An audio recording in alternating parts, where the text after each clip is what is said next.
Most bankers aren't ready to help you until after their third cup of coffee. But with Central National Bank's after-hours service, you don't have to wait for the bank lobby to open to get help. You can contact us from 6 to 8:30 in the morning or from 5 to 10 in the evening, and we'll connect you to a real, live, local person who can answer questions and fix problems 7 days a week. Bank different. Bank Central. Central National Bank. Member FDIC. Coming up on the Payoff, this week is a different type of format. I had a big life experience, or it's all relative. For me, it was a big life experience. I had a pacemaker, I guess you would say installed or placed inside my body. Actually, it was above my chest where it's supposed to go by your heart on the left side. But the experience for me was magical, and also part of it was dark on the backside with some of the stuff that goes on with prescription drugs you take with surgery or after major surgery. I had an incredible support system, which had a lot to do with sobriety, and I'm going to cover that with my brother Michael, who flew in from out of town to be with me for the surgery, and it was just an unbelievable moment, I guess, in time for me and along this journey of recovery. I want to say one thing too. This heart problem I have, just to tell you a quick story. When I was playing football in high school, and I was lucky enough, because I wasn't really that good, to get a scholarship offer to go to the University of Richmond to play football there. I was going to play in a high school all-star game. This is, I'm going to say, late 90s, not to totally age myself. I'm playing in a high school all-star game in Philly, and I'm going to get a physical, and before you could play. And the doctor said, your heart is beating funny. You have something wrong with it. You have an arrhythmia. I can't clear you to play in this game till you see a cardiologist. Long story short, I see a cardiologist, and he figures out, this guy, Evan Lowe at the University of Pennsylvania at the time, he figures out you have a heart problem. It's cardiomyopathy. Basically, he said, you're never going to play football again. And at this point in time, I had been abusing drugs like crazy my whole senior year. Late my junior year, and the whole deal, short of like heroin and cocaine, I was pretty much putting anything in my body. And he said, you could have gotten this two ways. It could be viral cardiomyopathy, or you could have gotten it through alcohol and drug abuse. And I remember saying to him so quickly, it was a virus. It was like a game show. It was like, I'll take the virus. And because I couldn't let anything get in between me and my alcohol. So look, this is something I didn't treat for a long time, paying attention to my heart problem, and it still has taken me a long time on the other side of sobriety to totally get into it and do everything I need to do to fix it, but I'm trying to do that now. So this is a conversation with my brother Michael about what happened last week and exactly how this whole thing played out. So, but first, Kevin Sousa was not there, but he is always here in spirit. Kevin Sousa.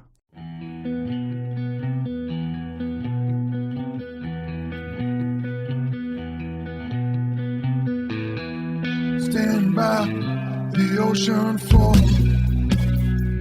Mike. All right, how are we doing now? That's better. Much better. Mike Hamilton says much better. Is that much better? Yeah. Is that much better? Yeah, we're good.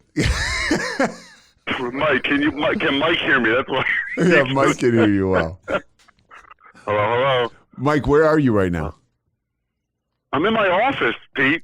That's where you called from. Yes, you should know. I mean, what is this? I don't know what's going on right now. Mike, it's good to hear. Pete, do you mind if Mike and I just talk for a little bit? Because you really, this is unbelievable. Well, look, it's. Go ahead. Are we starting? Yeah, we can start right now. Usually, I like to keep it organic. I have one. Okay, yeah, I have one Let's guest. I have one guest who was like, "Well, you're not going to use that." I was like, "Yeah, we started." She's like, "No, we didn't." She's like, "Start over." Oh. I was like, "Okay, no problem."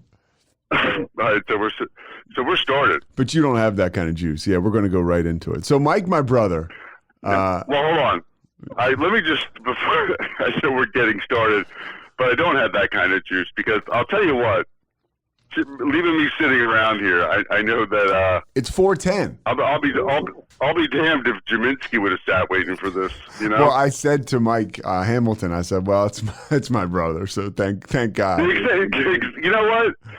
That's the problem. We take things for granted. We do, and that's part of this podcast. Is we do take things for granted, our sobriety included. Now, Mike, I'm kind of gonna drive the ship here, but I do want you to be vocal, and you can ask me any questions you want.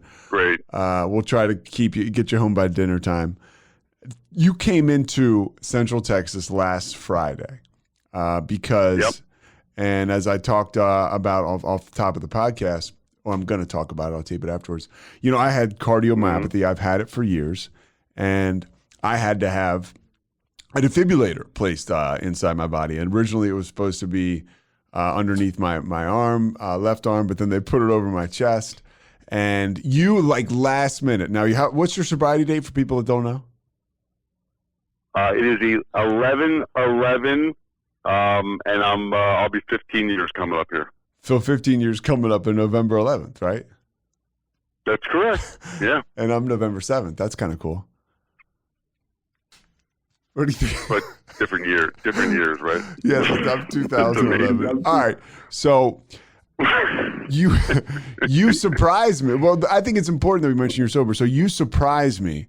I didn't have any family coming into town. My girlfriend, Michelle, was going to manage the whole situation. She's capable. And I was fine, ready to go with that, feeling really good about that. But then the last minute, you got involved. And so what happened? Well, so obviously this is something that you keep very close to the vest. Yeah, I don't tell really anybody about this. At all.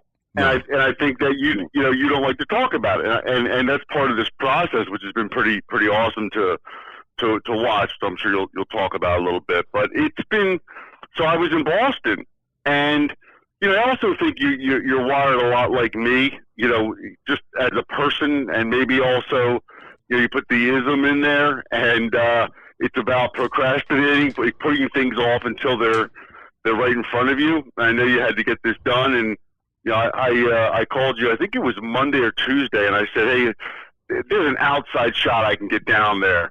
I'm going to make it happen. And had you said, no, that's ridiculous. Don't come. I probably still would have come, but I would have been like, I wouldn't have pushed as hard. But you were like, the hesitation in your voice, I knew right away that I had to get down there. I mean, and then I thought, if I was in his shoes and I was with someone I cared about and loved, like girlfriend or wife, there's still something about having blood family in there when you go through it, like that comfort. So I was just, I just wanted to get down there. I wanted to be with you, and it was the right thing to do, and made a couple adjustments and flew from Boston to Dallas, Fort Worth, and drove down to Waco. It was awesome. It was unbelievably rewarding. It was unbelievable to have you there. And that's one of those things, I think, with the ego that I can talk about a little bit, that you don't want to let people know you're unique, right? Like, I'm unique. Like, I don't have a problem. I don't need to take my meds. I don't need to have this procedure done. That's all. The further I've looked at it, just even today, that's all ego. And if you don't want to die, that ego has to be smashed. Like, I have to welcome you coming to town. I mean, and I did, right, ultimately, but I certainly have too big an I have too big an ego to ask somebody for help, Michelle, I don't even take my meds, and she's like, you got to do this stuff, and it's all ego related. I think it is for me. I mean, I don't like the way that the medicine feels, whatever, but I'm back to taking it again. And well, look, I was even worse, when we're there. And the great thing was, I expected to be sitting in the waiting room, but to be in the actual recovery room, right until you went in and went out was unbelievable. And that team there did an awesome job of just making everyone feel welcome and comfortable. I mean, that was great. They did an unbelievable job. Alan from Boston Scientific, which is, Alan is in the rooms. I'm not going to say his last name, but he was like an angel. almost. When I had my consultation, he showed up as the rep. I was, get out of here. I know him from meetings. And that was a huge level of comfort. And then he is a sober guy. You are sober. Michelle is sober. And I am, of course. Yeah. And the four of us are in there talking. I mean, I'm like, you got to be kidding me, because I was thinking, if not all four of these people are sober, and who knows what Alan's up to. I know what you're up to. I can't speak for Michelle, but I can speak for myself. I'm certainly not getting my heart fixed or working on any of this. Unfortunately, when Dr. Chen came in, who was doing the surgery, I definitely smelled like Johnny Walker on his breath. But, we'll leave that for another. Dr. Chen did a great job, and Mike is joking around, because Dr. Chen is actually Dr. Chen is a real person, so we have to be careful here. Yeah, is he? Yes, he is. He was not. He was amazing. Well, Peter's still alive, so he's the guy, and he's the guy that got me to do it. He told me, Mike. I mean, I would see him for consultations. He's the electrophysiologist. You see, he deals with the electric, right, and the cardiologist. Who I see here, Dr. Falcone, they deal with the plumbing. That's kind of how it works, without getting into stuff way above my pay grade. And he told me, hey, man, you're out there running all the time. Somebody's going to find you on that trail dead if things go wrong. And you need this safety valve, and you also need to get on your meds. And these are things that you don't want to hear. A lot of times, a lot of us out there that think, okay, I'm sober now, everything else is going to fall into place. Being a grown-up is taking care of that stuff. What for you? Because there was something that changed, an aha moment of some sort, to say, I got to get this done. Dr. Chen telling me somebody was going to find me dead one day. I went to Penn. That was it. Well, I went to Penn, and they were, I was working with people there, and I would always get my ejection fraction, for people that know anything about this, is low. It's like in the high 20s, low 30s, which is like very bad. I'm asymptomatic, have been. So when I went to Penn, this is 2019, July, I got a workup done there, and they did the echo. And a nurse called me. She said, look, you need to because I would fly home and just go, loop it into a vacation, right? Like priorities. Oh, I'm going to go home. Let me get this done too. A nurse called, and she was like, you need to get a defibrillator, and you need to get a doctor down in Central Texas. And she was like, or you're going to die. And I remember thinking, okay. And then I saw Dr. Chen, and Mike, that was 2 years ago. That's how slow the ball has moved. And here we are sitting here today, finally on the right thing, by the grace of God, just like getting sober, on the right side of this thing. I was shocked that you were getting it done. I mean, I knew it was at a bad spot. But then to be in the room there and, talk about your medicine and it was like, there was no hiding there, because you'd been honest with Michelle and with Alan there and the nurses and Dr. Chen. I haven't been taking my medicine at all. And I was like, holy Christmas. I had no clue that you weren't ever taking your medicine. And by all accounts, these are things that are extremely important for cardiomyopathy. It's amazing. When you think about it, you do all this work to get sober, and you haven't drank in 9 years? 9.5. 9.5. Okay, 9.5. Good, we can do months like you're a little baby still. It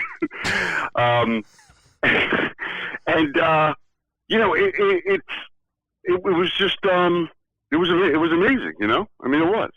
What did you think? Now, how many surgeries have you had since you've been sober?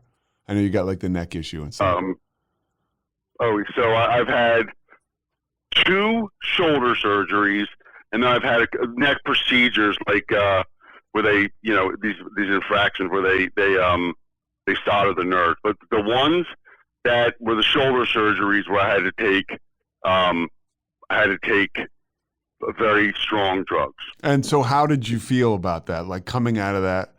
That whole situation, if you could talk a little bit about that, because that's something. Sure. People in sobriety, they talk about it, but I nobody talked about it with me, and I was looking at it like, okay, I'm gonna get a freebie out of this, so I didn't want to talk to anybody about it. I mean, I knew I was having surgery that people would consider like pretty a big enough deal, where if the doctor's going to give you an anesthetic, you have to, you can't stay awake during it, and then everything after that is up to you. Well, I'll tell you, I think our experiences were slightly different. Well, when I was getting the anesthesia, I remember it was so quick. Like the both times actually it was count backwards, and by 9 I was out, right? And then I had the nerve block, which is when you can't feel anything. So I left the hospital not feeling anything at all because of a nerve block and some pain medication that was in my IV.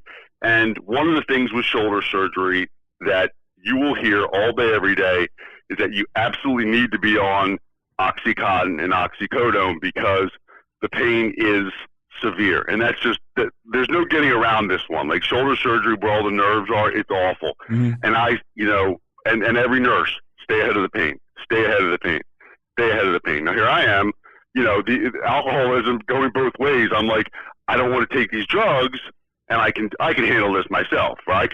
I'm different than everybody else. The pain won't affect me.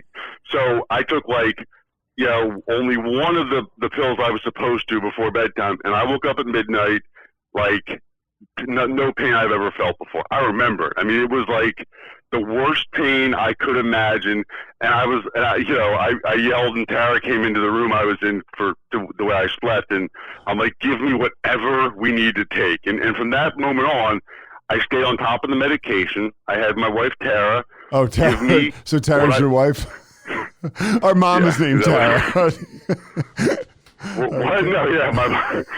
So Tara, my wife, I'd like to introduce her to the 3 people listening. So, Tara came in and gave me the medicine. From that point on, I took it mathematically, and she gave it to me. And to me, it's like if there's a the as needed part scares me too as an alcoholic, or as an addict, like as needed. Well, I'm like, I want to take it if it says every 4 hours, take it every 4 hours. And then, if it starts feeling better, I'll tell her to get rid of it. I like to stay on that. So, to me, that feels very, very paced by a doctor or, medical professional. So, and then really, I stayed on the medicine for, it was like 5 days. I definitely felt, out of sorts and chill and laid back. And, it felt good. I was actually wrapping presents with one arm, watching like 3 movies in a row. And I remember thinking like, this feels good. Too good. And that was the night where, and I enjoyed it. I didn't feel uncomfortable at all. And I said, okay, we're done with this. And Tara got rid of the rest. And that was that. But, it felt good. I mean, I was having a blast watching It's a Wonderful Life, rapping. I went from like emotional to like laughing, watching, it was like ridiculous. Yeah.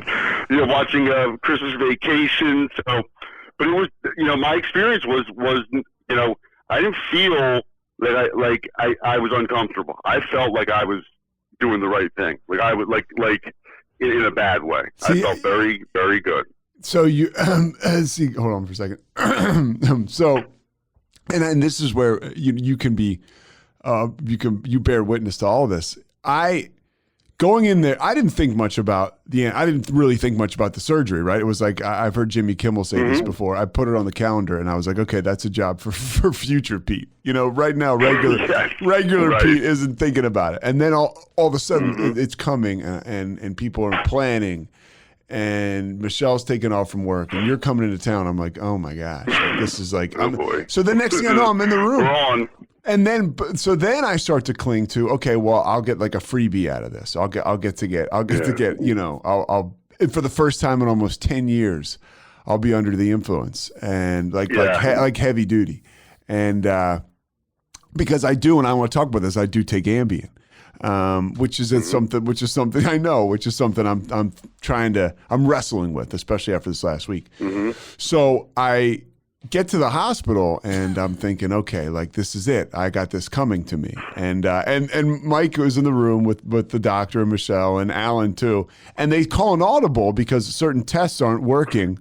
And they're like, okay, which by the way was like, there's a moment in the room when you're about to get a heart procedure done and Michelle and I are talking, and Pete's in the bed all gowned up, and Alan is monitoring his heart, and you hear him go, "Oh, geez." And then again, like another minute later, he's like, "Oh, Christ." And like, what you don't want to hear prior to any sort of, like, I mean, fortunately it wasn't during the surgery, but like, it was pretty close, and it was definitely like a stop the record scratch moment. And we're all know? trying to act like everybody's trying to. to act like this isn't happening, like it didn't happen. And then so the reason he did that is because, okay, oh, by the way, Alan is doing the right thing. The hospital's doing the right thing. They want to make sure that you're still capable to have this device put inside you. So basically, and imagine this, it's kind of funny now because it's done with. They were like, if we put this in you without doing this pre-test, the way your heart is functioning today, you would get shocked. You know, like you'd be walking around and just getting tased. Which would be funny for me to watch, but you know. Not funny for me. So they switch it up and they said, okay, so there's a moment in time, and this is hard for me to admit, but it just is what it is, so whatever. There's a moment in time where it's like, okay, we might not do this. That's what's going through my head. And I'm like, oh, no. I came in here, I'm getting messed up out of this. Like, do what you got to do. And then I caught myself and I said, hey, Dr. Chen, whatever you guys want to do, you just let me know what the best move. And that's why being in the care of doctors is so great. Doctors you trust. I've been working with this guy, Dr. Chen, for 2 years. He's unbelievable. And I trust him. I thought, you handled that really well because, you know, it was going from, you know, to be like under the armpit and you know, you couldn't see it to over where you could see it. That was a big shift in the room, you know, like, you know, you'll be able to see a little bit and I'm not supposed to lift my arm up now. I mean, I really haven't. Over my head for 30 days. And you made those decisions in your head pretty quickly because I'll tell you, I was thinking like if this is me, I'm like, hey, I'm probably taking a beat and saying I got to regroup here. But you're like, we're doing this, let's go. And I was like, wow. But there was a moment where, you know, I think we were all in the room a little scared as we were trying to figure out what was happening. Are we all going home? Are we all going home? And then I had that junkie aspect of me. It was like, oh no, we're doing something. And then I was just like, hey, whatever you guys want to do, whatever you guys want to do. I didn't even go there. That's crazy. No. I didn't know you were even thinking that. Yeah, I was. So it's tough to admit. So then this is another hard one to admit. I'm in the room and they start to give the anesthetic, and this is just worth mentioning because Alan is like, look, like this is you're getting this cocktail, like be ready. And he said though they were like count backwards, and they gave me the stuff that they gave Michael Jackson. And whatever it's called. And so he said before I went out, I was like, I'm dancing with the devil, Alan. I'm dancing with the devil. And the next thing I know is being wheeled back in with you guys. Now, this is one thing I want to make sure I put out there in the spirit of honesty in this whole thing, what we're talking about here. I remember coming to and thinking to myself, I mean, the first thing, not am I okay? Not like, did it go well? I'm thinking, I'm messed up right now. This feels incredible. How can I keep this going? That's like that's the first thing I thought about. And it's hard to admit, but it's what I felt. And of course, when they bring up the pain meds, I'm like, oh, I'm going to need pain meds. Like, did I need them for the first day? Yes. Am I so grateful that Michelle was doling them out and like, you know, Dr. Extra. I mean, she was like, you need it? You sure? Like, it was like very, there was not much getting anything by her, which was a blessing. So I was unable to do what I don't know what I would have done. I mean, really, if I had gone home by myself with that bottle, I don't know what I would have done. It didn't come to that because she said on Sunday, I took one last one before bed and she said, do you want to flush them? I said, yes. Just having somebody else there was so important. Now, but I want you know what, you don't go ahead. You don't have to wrestle with that because that wasn't the case, right? So it was exactly how it should have been. She was there, and it happened the right way, and you made the right decision to flush them down. That's what you do, and that's what a sober alcoholic's doing. That's not what that's what I've done for for some time now. Right, because because. You know, like I talked with you about this the other day. You know, you've done an amazing job of putting yourself in this. You know, we are surrounded by great people who work great programs, and you know, just you've done a great job of working the program to be in almost a cocoon. It can always change, but you've done that, and I think that it guided that decision. We're always going to think first thought wrong. Well, right? and this brings me to what just happened before I came in here. I'm talking to Michelle called as I'm coming in here, and I was with her recovering over the past week, and I take Ambien because I have to wake up early in the morning. But I took it all this week, and she was kind of like, "Hey, what's the deal with that? Did you need to take it?" And she wasn't being, wasn't picking me apart or being preachy, but it made me think, and it made me reevaluate all that. I know that you have had some experience with that. You take it sparingly. As if the McCrispy couldn't get any better, Bacon and Ranch just entered the chat. The Bacon Ranch McCrispy, available at participating McDonald's for a limited time. Ba-da-ba-ba-ba.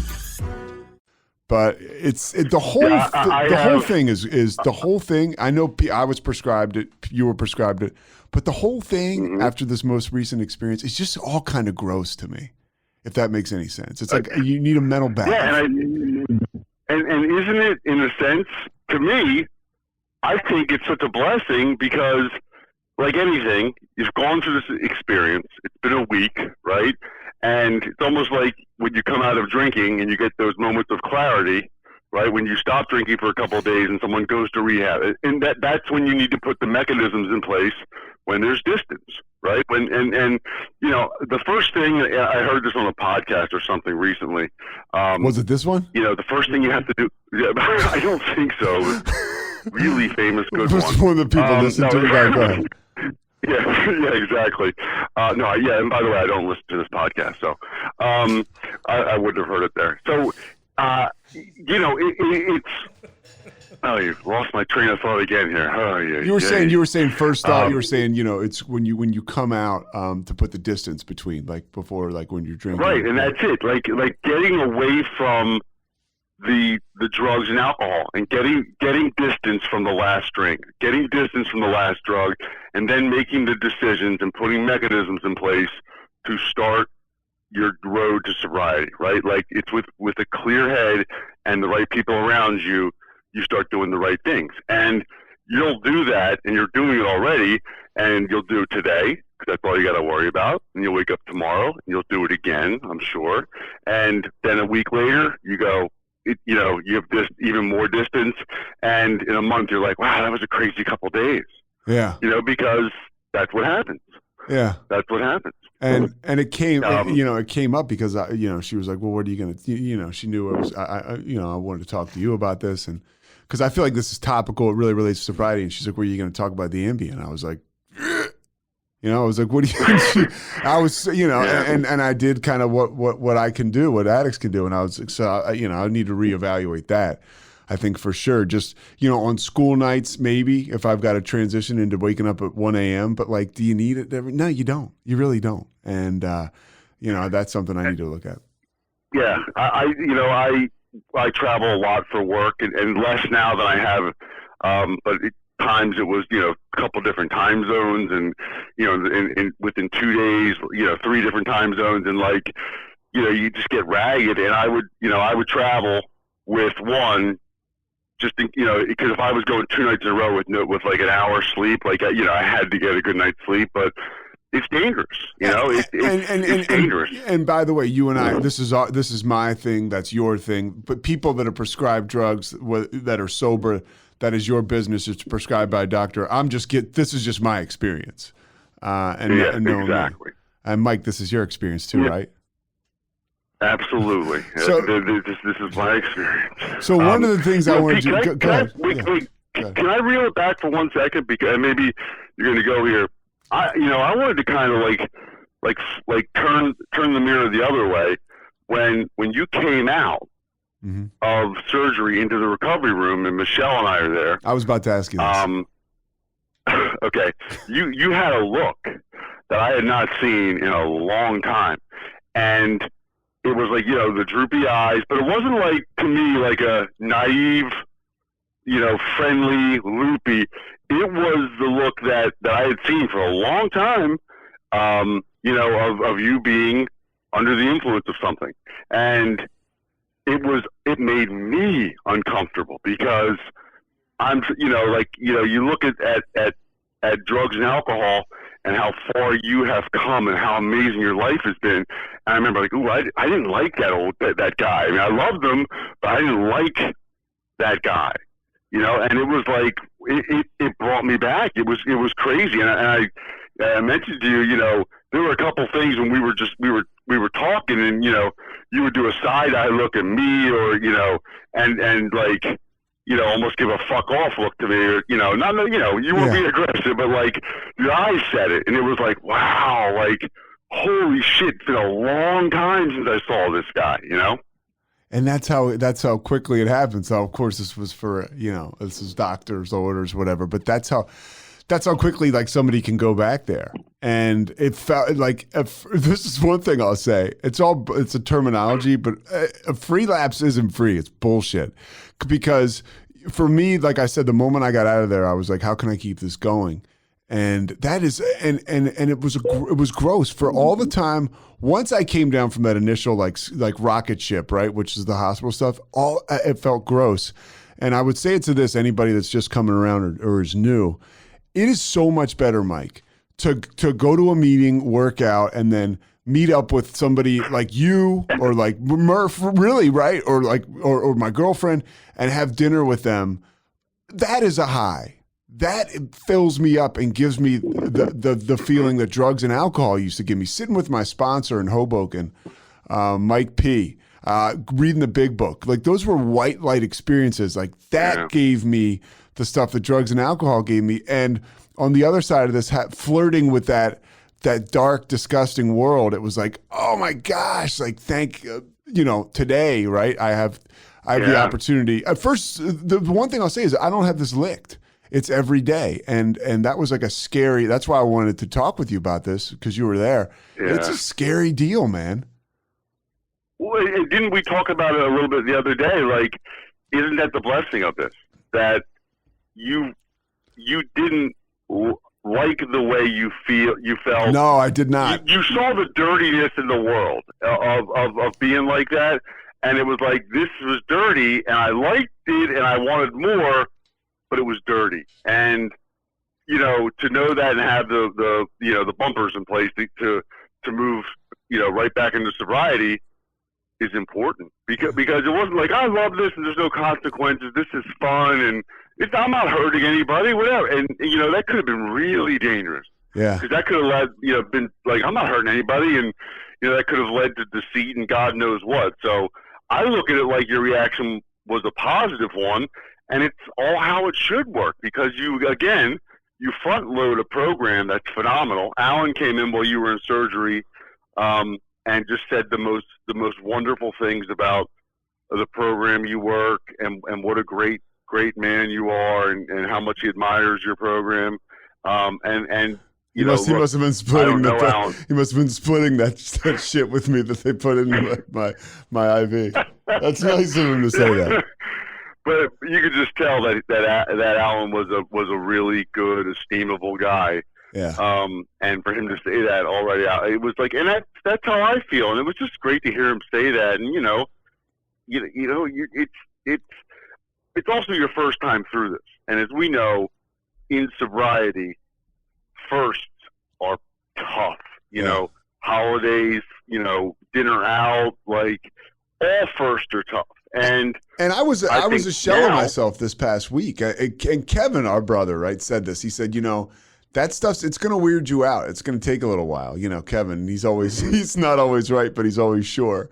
And he'll tell you what's going to happen, isn't he? He nailed it though. I mean, I was not, I didn't feel myself. There's a whole nother component too. I didn't feel like I was fulfilled. I was going to meetings, but I wasn't working. And I think there's something to be said for whether you work at a 7-Eleven or whether you push a mop or whether you're the CEO of the Brooklyn Nets. There's better jobs than that, but that's all I came up with right now. I promise. I promise. Hey, tell me this.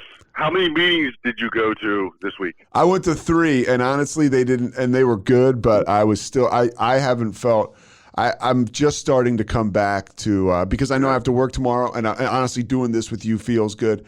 I was not fulfilled as a guy.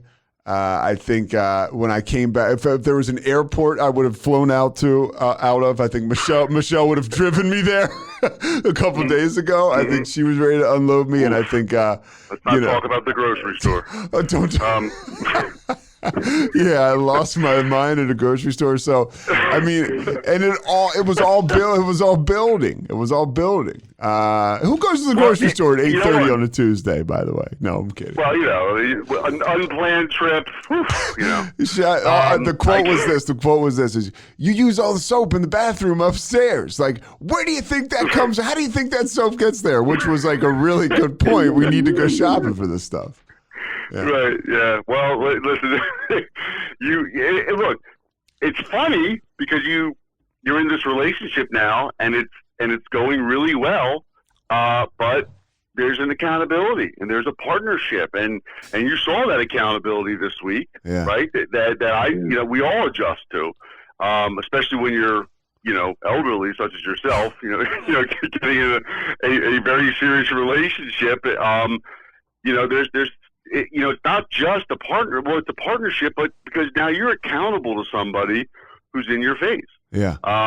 In a good way. And that, it'll be, again, this is a first in a sense, right? And, having someone you really care about and potentially, or, cohabitating with them, that's a big deal. And, there'll be some changes and some growing pains, but it's going to be for the best. You're going to have to make changes. And that's just kind of how it is. But I want to throw it back on you.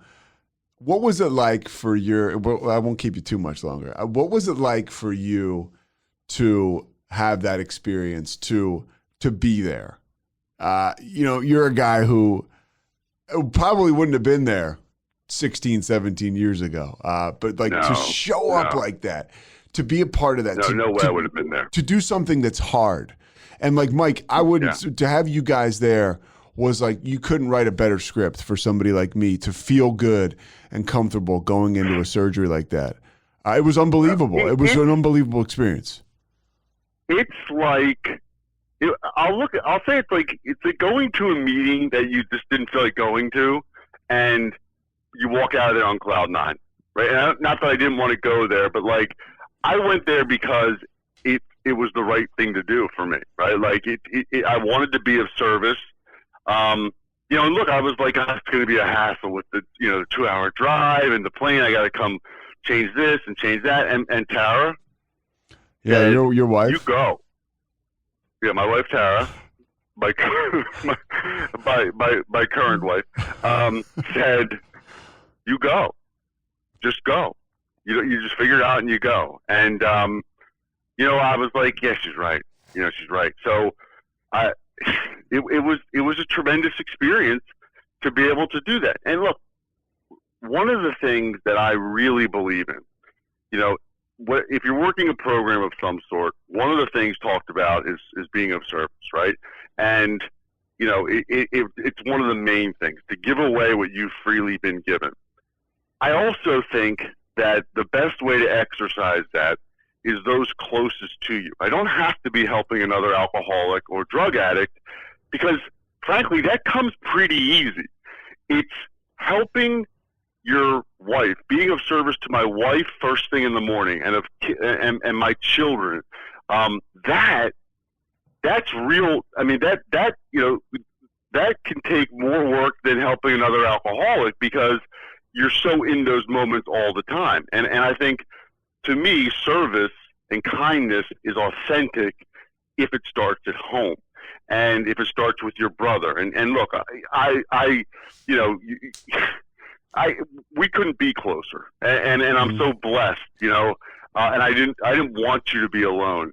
I also wasn't looking forward to making all these moves, but it was just the right thing to do, and being there and of service was great. And then when I left, and I got home on Saturday,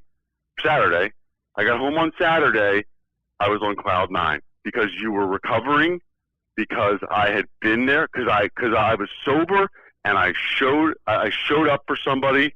I suited up, showed up, and I was able to help. And I was not in the way. I was able to know my place.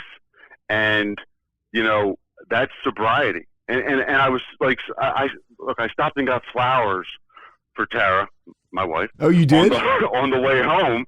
Yeah, because she was so supportive in going down there, and she'd been alone with the dogs and Callie for almost 6 days because of my Boston to there, and she was supportive, and she was a great wife. She is a great wife, but it was a great moment. That's awesome. I wasn't tired and dragging. I felt great. I really did. I was so happy you were okay. And I was so happy that you'd made this decision, because it dawned on me on the way back what a huge breakthrough this was for you. Yeah, totally. To get this done. Yeah. And to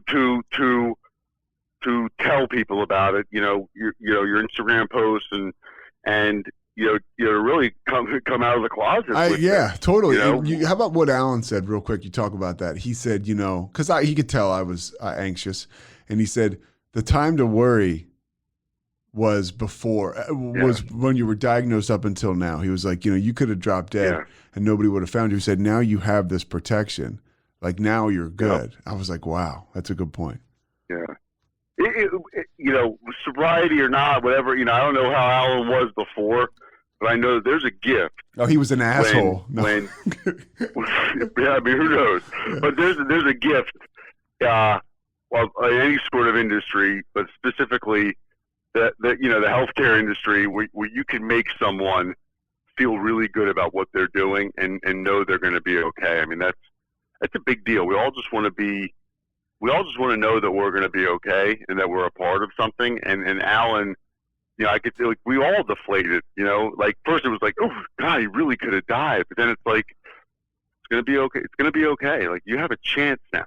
Yeah, I gotta say, like, the surgery certainly wasn't free, but I have to say, like, it was at Ascension Providence Hospital and Waco Cardiology and Dr. Chen and Alan, and it's just unbelievable. They were all, that whole team made me feel so good, and it was a good experience, as crazy as that sounds. I hate to dwell on it too much, but that's how it should always be, right? Like they took care of a person who was scared, who didn't want to do this, and made you feel good about it. I was watching the beginning. I got to watch it of Dr. Death. I mean, it's like the exact opposite on Peacock. I'm serious. I was watching that yesterday. I was like, good God, like, it gives you gratitude. I asked you, I said, I hope you didn't watch this before, because that was right in that was right down the street happening, and that guy was out. He was disgusting, and the way he treated people, and you were in great hands, man. It was a beautiful thing. Wow. Those people did a great job. I love you, and thank you for coming. Do you have anything else to say? Oh no, I'm good. I love it. It's nice to have people be a fly on the wall for our daily conversations. Well, but I think it was worth. I said, I want to do this, and I actually have a guest lined up, but I was like, I want to do this. I wanted to do this with you just because it was one of those experiences. It was a life experience, a real life experience in sobriety, and it dealt with substance in sobriety. And you were there, you were of service, and Michelle was there, and Alan and Dr. J. Everybody was just awesome. So yeah. Well, I can't by wait. By the way, Mike H is forever bumped. By the way, where was Kevin while this was going on? Do you know? Oh, Kevin was in Maui. He was in Maui. He didn't know I was coming down, and he called and said, "I didn't know you were coming down, and I'm the asshole in Maui now." And of course, I said, "Well, that's fitting. It kind of works for you, doesn't it?" He was sending him and Patty Patty, his wife, are sending pictures from Maui. I'm thinking like, God, I'm going under. I mean, and they were so supportive. Kevin is one of the people. Honestly, Mike, he is one of those sobering voices, right? Kevin, our brother, sober many years too, oh, God, and he's like, dude, you're gonna die, and it's one, if you don't get this done, and if you don't take care of yourself, and I'm telling you, every person, whether it's same thing for me getting sober and same thing for me going through, and this is not, look, for a sober idiot like me or just an idiot in general, this is business as usual. But for me, honestly, it was a hard thing to do. And every little mess, if you're surrounded by the right people, every little message you get is what you're supposed to be hearing. You know, the love and the reality I get from you, the hit you over the head from Kevin, you know, like from other people in AA. It's just like if you're around the right people, you get what you need to move forward and do the right thing. It's up to you to do it. Right. And it's about, you know, again, I'll say, when you have clarity, it's making the good decisions that support long-term health and sobriety, right? It's when you have that. And one last thing on Kevin, because my God, he is great and he does tell it like it is. But don't forget, this is also the same guy who has told us that he's been in more fights than days we've been alive. So, and we both know that is an exaggeration of sorts. Well, and so, at this point, it's like 20 yeah. years from now. It's like extreme exaggeration. That was when I think I was still 30 at the time. Yeah. It's a lot of fun. He's a brawler, that guy. Well, I'll tell you. Don't look at him the wrong way. Remember when he said that? Guys, to listening, Kevin, I forget something about me getting into a fight or Michael getting into a fight, and he said, dude, this was a quote, I've been in more fights than days you've been alive. And Mike said, yeah, I used to come up from St. Thomas Good Counsel High School, and Kevin was smoking a cigarette on the corner. Wearing a leather jacket to kick ass. Yeah, right? And it was great because he realized that he was in the wrong crowd. He thought he was with his, his new family in California. Who, you know, they just were like, hey, dude, we grew up with you. that was great. That's why I love him so much, though. Because right away he got it and was like, oops. Yeah, well, I mean, I can't wait to see till we're all together again in July. All right, August. Anything else? No, I got to get on home to the best thing that's ever happened to my marriage, Hello Fresh. What's Hello Fresh? Good dinner waiting for me. Oh, okay. Mike, oh my God! Mike, the producer, gives a thumbs up. Yeah. I was sure you were going to say Viagra, but no, don't need that for not because Anyways, yeah, it's great. But she said she still it's supposed to be less of a production and great food, and it is. But man, she definitely has a way of making it look like it's a hell of a production when I walk in there. You'd think she was out like picking the food herself and whatever, but it is delicious and makes me happy. Hold on, Mike H. What are you saying? Mike Hamilton's he's trying to communicate. Saying there's your sponsor. He's saying there's your sponsor. Yeah, Hello Fresh. Where are you? We'll have to track him down. Hello Fresh, home run. And of course, if you're listening to this podcast, don't forget to hit like and subscribe. Thank you. All right, Mike. I love you, buddy. That's it. We're done. Thanks so much for listening to the Payoff with Pete. Once again, I'm Pete Sousa. And of course, we are part of the Rogue Media Network. All kinds of good podcasts you can find at roguemedianetwork.com. And of course, you can find this podcast and all those other ones wherever you get your podcasts, iTunes, Spotify, other spots like that.